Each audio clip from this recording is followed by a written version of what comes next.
बहुत बहुत कॉन्ग्रेचुलेसन आप सभी को। फाइनली सेकेंड अटेम्प्ट में हम लोग चांद की धरती पर लैंड कर गए हैं। वो भी सॉफ्ट लैंडिंग की है हम लोगों ने। कहाँ पर किया है? चांद के साउथ पोल पर किया है, जहाँ पर आज तक दुनिया का कोई भी देश नहीं जा पाया है।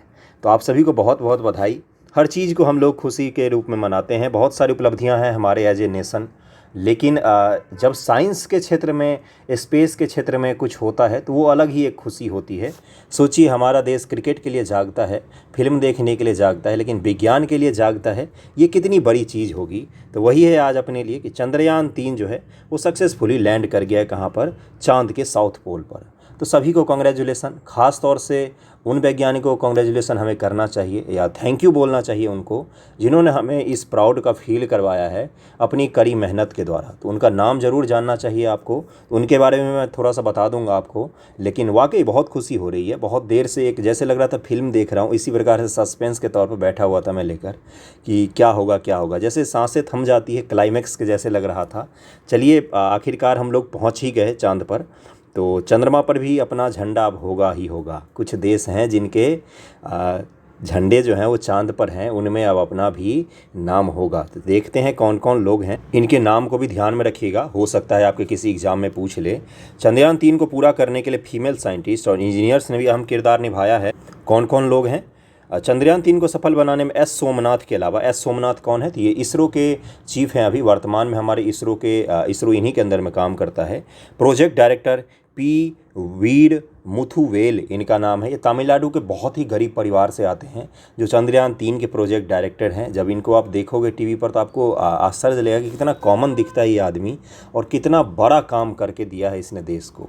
तो ये हैं पी वीर मुरुथेल जी। और मिशन डायरेक्टर मोहना कुमार और विक्रम साराभाई अंतरिक्ष केंद्र के निदेशक एस उन्नीकृष्णन नायर,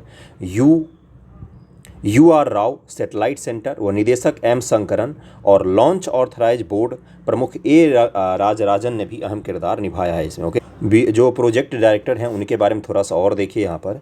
चंद्रयान-3 के मिशन के परियोजक निदेशक वीर मुथुवेल ने चेन्नई से मास्टर्स ऑफ टेक्नोलॉजी की पढ़ाई की है। वो चंद्रयान-2 और मंगलयान मिशन से भी जुड़े थे। रुथुवेल ने अपने अनुभव से चंद्रयान-3 मिशन को मजबूत बनाने में काफ़ी ज़्यादा मदद की है। अब मिशन निदेशक मोहन कुमार के बारे में क्या है? एस मोहन कुमार चंद्रयान-3 के मिशन निदेशक हैं। वह विक्रम साराभाई अंतरिक्ष केंद्र के वरिष्ठ वैज्ञानिक हैं।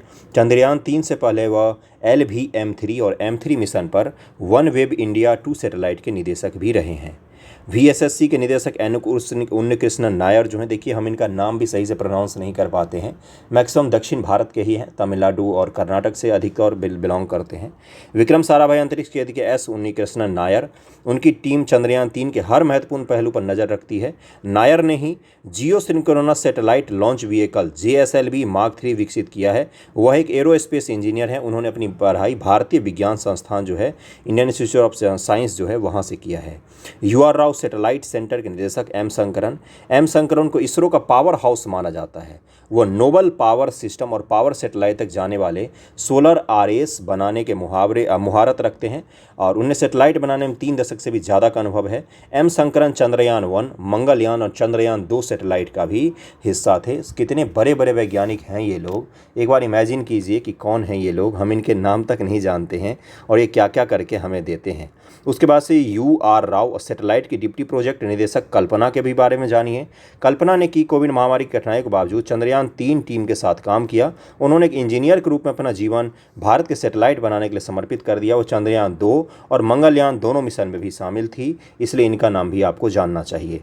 रितु करिधल श्रीवास्तव इसरो में एक वरिष्ठ वैज्ञानिक हैं और भारत के मार्स ऑर्बिटर मिशन की संचालक निदेशक भी रही हैं। उनका जन्म लखनऊ में हुआ है। उन्होंने 1996 में लखनऊ विश्वविद्यालय से फिजिक्स में MSc की। उन्होंने बेंगलुरु में भारतीय विज्ञान संस्थान में एरोस्पेस इंजीनियरिंग विभाग से M.Tech किया है। तो ये उनके नाम मैंने बता दिए हैं आपको। अब मैं आपको चंद्रयान मिशन के बारे में थोड़ा सा जानकारी दे दूंगा, उसके बाद बाकी डिटेल हम लोग अगले वीडियो में करेंगे। ओके, एक और चीज़ का साथ में ध्यान रखिएगा, कारा और लासा, ये क्या है? ये दोनों सेंसर हैं जो ऊंचाई की गणना कर रहे थे। ये दोनों ऊंचाई की गणना करने वाले विशेष रूप से लगाए गए सेंसर हैं, जो ऊंचाई की गणना कर रहे थे कि अभी चांद की सतह से कितनी ऊंची है, जो अपना लैंडर था वो कितना ज़्यादा ऊंचा है, इसकी गणना कर रहे थे। चंद्रयान-3 भारत का तीसरा चांद मिशन था। चंद्रमा की सतह पर सॉफ्ट लैंडिंग का दूसरा प्रयास था ये। इससे पहले चंद्रयान-2 भी हमने लॉन्च किया था, लेकिन वो असफल हो गया था।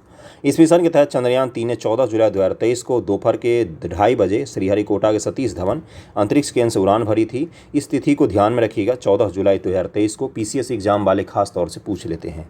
इसमें एक स्वदेशी लैंडर मॉड्यूल, प्रोपल्सन मॉड्यूल और एक रोवर शामिल है, जिसका उद्देश्य अंतर्ग्रहीय मिशन के लिए आवश्यक नई प्रौद्योगिकी को विकसित एवं प्रदर्शित करना है।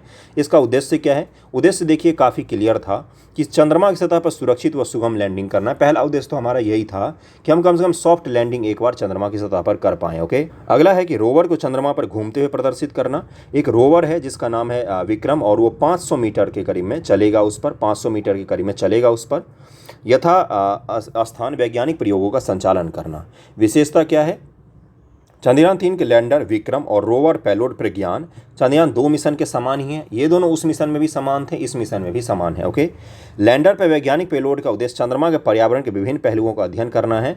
इन पेलोड में चंद्रमा पर आने वाले भूकंपों का अध्ययन, सतह के तापीय गुण, सतह के पास प्लाज्मा बदलाव और पृथ्वी तथा चंद्रमा के बीच दूरी को सटीक रूप से मापना शामिल है। और किस तिथि को लैंड किया है? तो 23 अगस्त 2023 ईस्वी को लैंड किया है। इस डेट को भी ध्यान में रखेंगे आप लोग। बाकी की चीज़ें इसके बारे में आपको डिटेल वीडियो लेक्चर में बताऊंगा। थैंक यू सो मच आप सभी का, और कॉन्ग्रेचुलेसन आप सभी को एक बार फिर से।